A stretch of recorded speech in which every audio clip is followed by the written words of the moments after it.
is very significant if we go back in time. Ronald Reagan, after the Korean airline disaster, when the Russians shot the Korean airliner down, he said that we need to told the military to make GPS available to the world. President Clinton, in his presidential decision directive, turned off the biggest single source of error, which was selective availability. That was turned off, but we still have the P code encrypted. So I'd like to get Javad's thoughts on his idea about that. The things didn't come cheap. Both of these, Reagan that announced it free to the world because Flight 007 Korean airline crashed. And the other one that President Clinton announced, it had the 2 years of campaign of us advertising on GPS world. As I said yesterday, it carries all of our campaigns that we showed, we argued that it hurts. Selective availability hurts the users and doesn't do anything for the government. After several years, they are convinced. Now it's time for us to talk about the Pico encryption. So, yes, we talked about light squared, which is good, and as I said yesterday, provided that they don't affect the ranging capability or they don't affect the precision of GPS, which again, the details is in the video that I have, why high precision receivers are affected more. There are 2 reasons. One was that we need to do ranging. We need clean signals to come, so the edges of the signal is the arrival time, that we can see the edges very clearly. The second reason that GPS is more susceptible for high precision people, because we need Pico. Civilian users or those that are happy with several meters level of accuracy, they are using only CA code, which is clear. High precision users need dual frequency. We need L2. The only code in L2 is P code, which is encrypted. Of course, they are going to add clear codes to L2 also, but that will take up to 10 years for this new clear signals becomes available. So for us, the immediate action is or for those that are interested in having GPS and having light squared, is to turn off this P code encryption, which is not doing good to anybody. Now, what's the effect of P code encryption? It decreases the effectiveness of P code by a factor of 1,000. I use the term effectiveness because I don't want to go into the technical details that what it is done and how the encryption causes difficulty for GPS receivers to acquire signal. So let me use the term effectiveness loosely to say it makes us 1,000 times more vulnerable to any interferences, be it light squared or anybody else, which already, without even light squared coming into the picture, we do have interferences in different locations. Again, what are they? Harmonics of radio stations, for example. You go to a location, you see today, my RTK doesn't work as I did 2 days ago in his town of Oklahoma. Which one is right now? I forgot. Oklahoma City. His Oklahoma City or Fredericton or Frederick, Maryland. So because he today is near a radio station whose 50-second harmonics falls within the GPS L1 or L2 band. So this is not a problem of light squared alone. I'm happy that light squared brought to the attention of the world what in-band interference is, because everybody will get affected all the time, as opposed to you get affected in some places sometime, and you think it was an act of God or something, or receiver was bad, or weather was bad or something. So it's good that brings this to the attention of people, that we have to deal with interference. We started this 2 years when we saw the spectrum is getting congested. We focused on the dealing with in-band interferences. One thing was to show it to people. Some interferences, we can do something about them. And those are interferences that are narrow band, typical of civilian innocent interferences like harmonics of radio stations that are like 40 megahertz wide, 40 kilohertz wide. But this is a huge, light squared is 20, 30, 40 megahertz wide. We can't do anything about this. So we started dealing with those that we can, which are narrowband interferences, as I said, typical of harmonics of radio stations. And we put in-band interference rejection, which means what? We essentially notch out that part of band, which it removes that radio station, which is huge interference, and the underlying GPS signal too. But because 40 kilohertz is a tiny, with respect to 24 megahertz wide of GPS, it doesn't affect it. Doesn't affect it noticeably. So, but for other interferences that we can't do anything about it, at least we show to people that today in this area you are jammed by somebody. So by numbers and by pictorial graphs, we show the environment.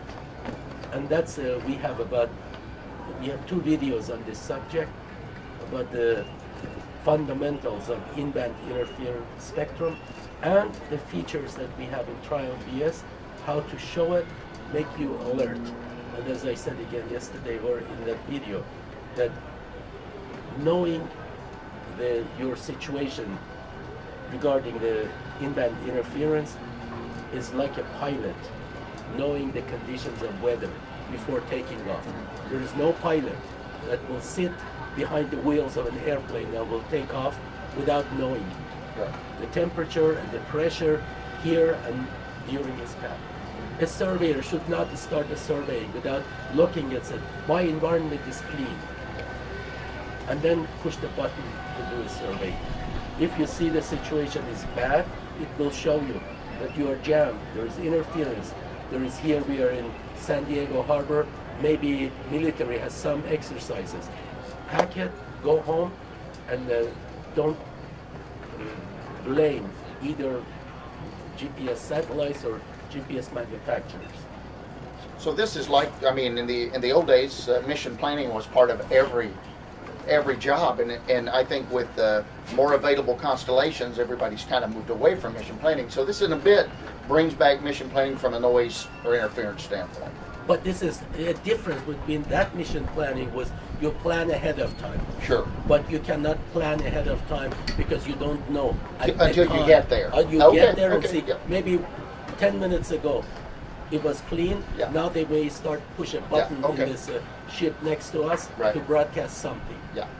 Okay. Probably one of the most frustrating things about the light squared issue was light squared's contention that they had solved the problem for 99.5% of users. Well, the problem with that is that 0.5% includes machine control, includes surveying, includes agriculture, probably one of the biggest users currently, but it also affects mapping and the GIS crowd. And we've heard a lot at ESRI this time about the importance of having survey accurate information in the GIS as one of the bottom layers. And Glenn, if you have any questions or comments you'd like to make. Well, it's interesting because obviously the desire of all the users that are here, everybody needs more accurate data. Everyone wants more accurate data to serve up. Everything's information is online in real time.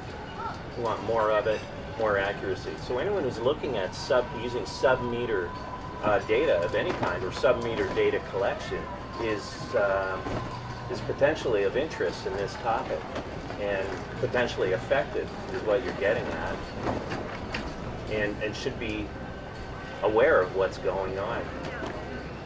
I think for now we're leaving it to the surveying community to educate us and keep us up to date on what's happening in this development. But it's definitely going to touch everyone that's here. I don't think we all get it right yet, though. But GIS is moving to higher accuracy. I mean, it's about as inexpensive and certainly as fast to gather high accuracy data these days. Yes. As before there was a cost and other issues. Now it's really converging to where why not make everything high accurate, and then I can downgrade if I want, but I have the accuracy there because it means more. You're absolutely right. The distinction between GIS and survey was at the time that the GPS equipment was $70,000, $50,000 heavy, and it needed a lot of expertise to run it and process data. Longer and gathering time. Absolutely. And then even RTK didn't exist. You had to collect data from separate places, and then if you compare in a scene, somebody, you look at it, you know he's doing survey.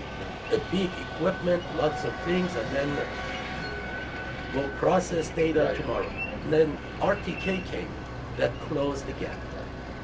Then the new generation of receivers came that is as easy as to use as anything. And the prices are so close to each other now that the cost of the receiver is buried into the noise. The salary of your people, the truck that you want to use, the gas. I mean, all this, if a receiver costs, let's say, $10,000, right? And the lifetime of the receiver is what? You want to take it 2 years, 3 years? Divide $10,000 in 3 years lifetime. What will be? Who does have a calculator to divide 10,000 divided by, let's say, $3,333. Yeah. That's per month. That was a trick question. Yeah, Yeah, okay. So that's the cost of the receiver. Did he calculate correctly? 10,000 divided enough. by 36? Yes. Okay, it's nothing. That's right. It's less than the gas that you spend That's right. to go in there. So That's right. the receiver is the same cost. Operation is similar. I showed yesterday there. You take one unit and go pretend you're doing a boundary survey of 10 feet by 10 feet. We did. You stay in the site for 10 seconds. You go to another 10 seconds. Either there are two modes. Either you only push start, and in the 10 seconds in the stop, you go to the other point, start. Or we have lift and tilt. You put it on start, you lift it when it comes within 5 degrees. It will start your survey, and you tilt it down, it will stop. You go to another point, and then you say end, it will give you the perimeter and the area. Okay? This is probably faster than so-called GIS work.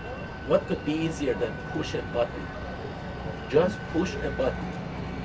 Okay? So the price is almost the same. The way to do it is the same for both of them. Push and start, and then lift and tilt. And they say, don't even push a button. Just lift it up, lift it down. The intelligence of on and off is in the motion. Yes, and also you don't need to level. In the existing GIS unit, you need to level. I say don't level. We have sensors in there that calculates your misalignment and will take it off. We can do something here maybe to show. We put a 3 feet by a 3 feet rectangle, a square, on the floor, and then we measure it. We measured 1 meter by 1 meter. Our error was less than a centimeter by not aligning and nothing. So where is the gap between GIS and survey? And I think the higher adoption rates in industries like, of course, agriculture and mining and landfills and machine control all of these are feeding more volumes to the GNSS manufacturers. And that also is by sheer volume and, you know, progress in the technology are also driving prices down, making them more affordable for other smaller niche markets. So the more that happens, the more applications that will be adopting the technology because it's so affordable. Absolutely, it's the issue of volume. Yeah, absolutely. The issue of volume dictates how do we manufacture, because if we manufacture the way that iPhone manufactures, our prices will be similar to iPhone. Sure. But they spend many millions of dollars to set up a production, Right. to make it mass producible. Their cost of iPhone is $150 for material and $10-20 for labor. So this, if we have that kind of volume and set up production like that, Yes. our prices will come down to $1,000-2,000 for the high precision. But no manufacturer will spend that kind of thing instead of, because Apple produces by millions. Right. I think they're up to 108 million iPhones sold now. Okay, So if you sell 108 million, you promise prices will come down. we will set the manufacturing. We spend on Absolutely. making the manufacturing automated to do that kind of thing. But now it's on the order of several thousands. Yeah. So we are kind of hand building all of these. So I think it's important, back to the light squared issue, is that the efforts of the precise community so far has been mostly aimed at how do we stop light squared. But Javad has shown us that it's not a matter of how do we stop them, it's how do we coexist with them. And as he said yesterday in the meeting, it's an engineering problem, not a legal problem.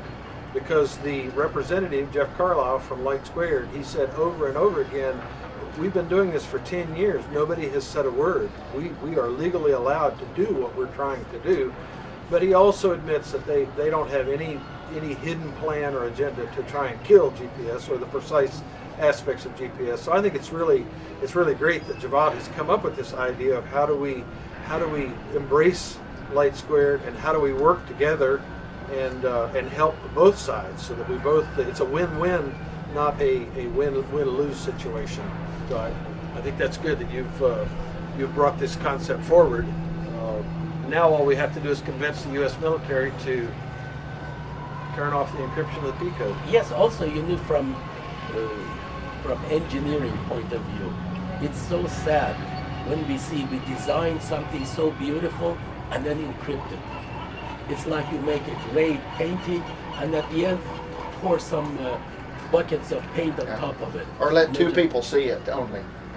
Let two people Yeah. view the artwork Even, and yes, nobody else. Even if Yeah. they don't see, you just Yeah. destroy it for all civilians. Yeah. It's like putting a bucket of dirty paint on top of Mona Lisa.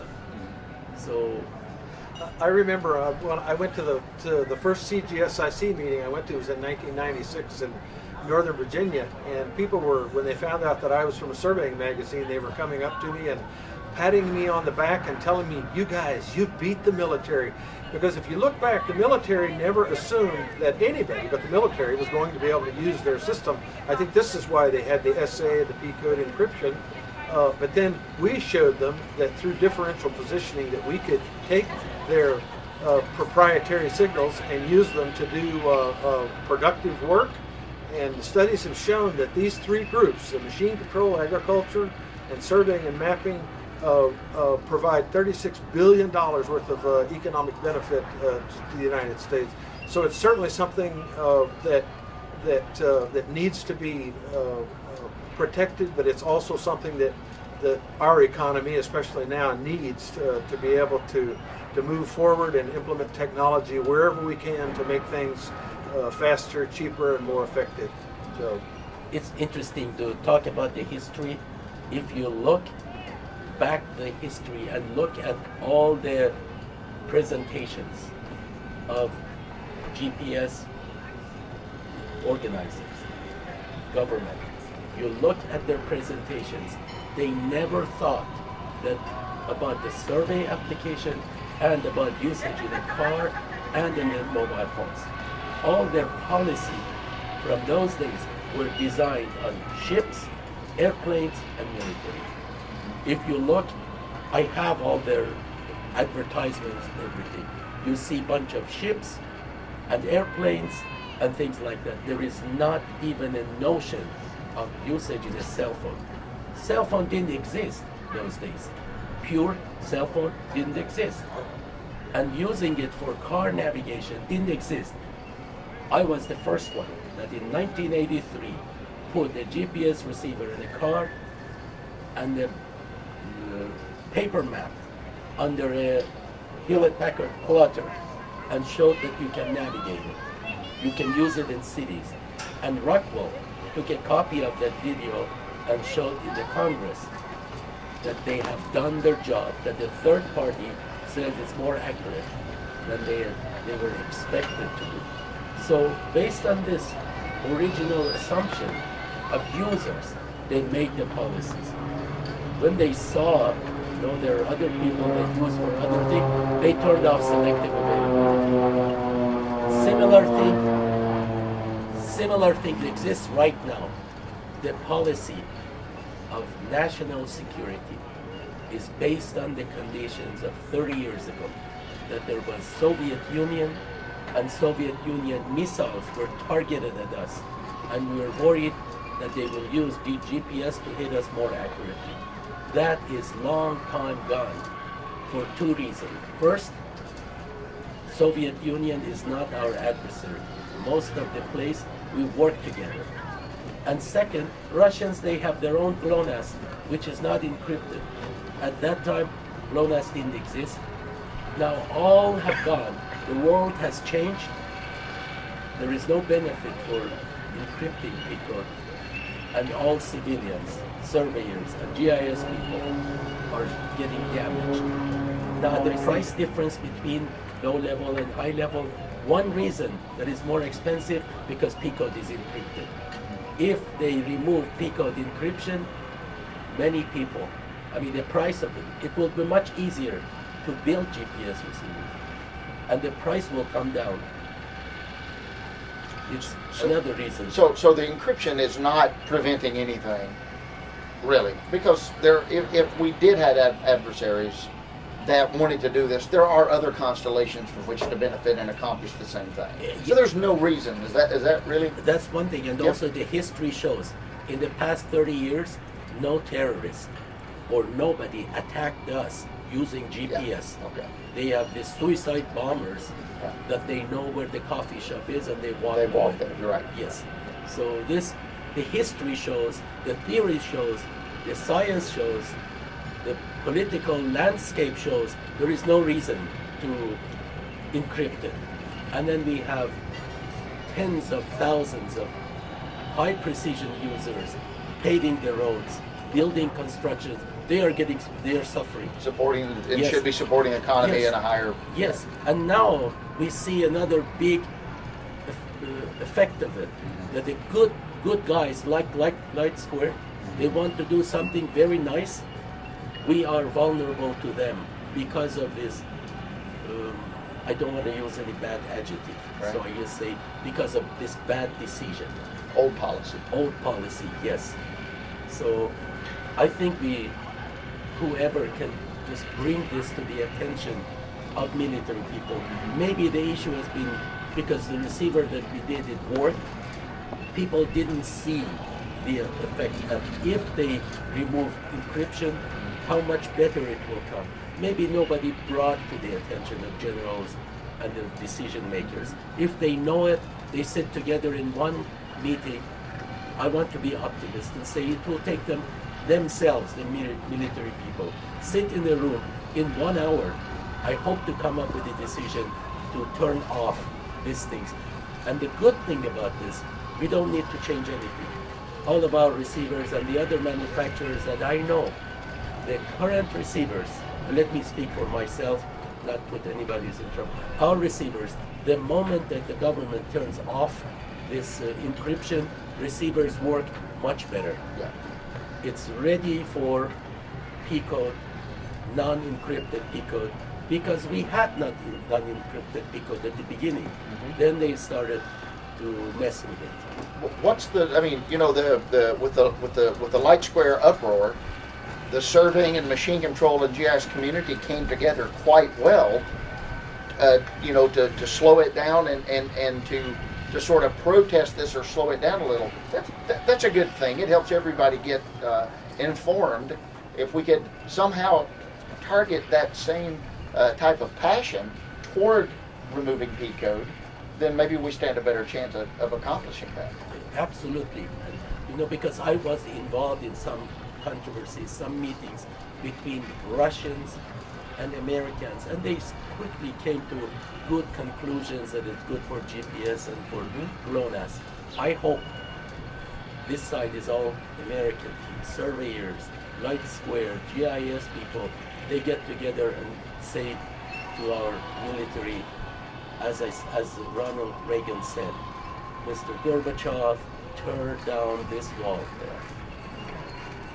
Well, we certainly thank you for taking time out of your busy schedule to talk with us. Do you have any closing comments? Anybody have any closing comments they'd like to make?